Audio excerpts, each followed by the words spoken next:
बिस्मिल्लाहिर्रहमानिर्रहीम। अस्सलामु अलैकुम।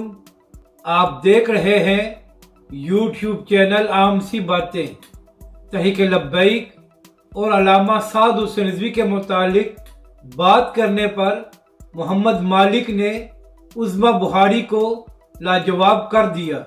इस वीडियो में हम इसी के मुतालिक बात करेंगे। नाज़रीन कराम, मोहम्मद मालिक साहब के प्रोग्राम में तहरीक लब्बैक के मुतालिक बात हो रही थी तो नून लीग की उज़्मा बुखारी साहिबा ये कहने लगी कि हम इस बात के मुखालिफ हैं कि मज़हब के नाम पर वोट हासिल किया जाए या मज़हब के नाम पर सियासत की जाए। यानी कि उज़्मा बुखारी साहिबा तहरीक लब्बैक और अल्लामा साद हुसैन रिजवी की इस बात पर मुखालफत कर रही थी कि ये लोग मज़हब के नाम पर सियासत करते हैं।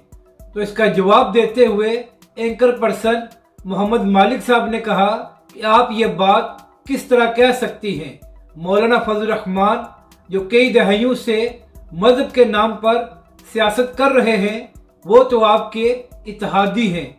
ये बात सुनकर उज़्मा बुखारी साहिबा लाजवाब हो गई और इससे ये बात भी पता चल गई है कि इन लोगों को मजहबी जमातों से कोई इख्तलाफ नहीं है।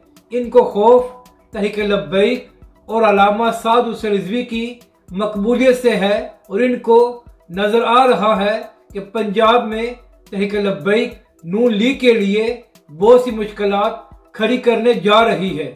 अपनी राय का ज़रूर इजहार करें कि आपको ये वीडियो कैसी लगी और हमारे इस चैनल को भी सब्सक्राइब करें।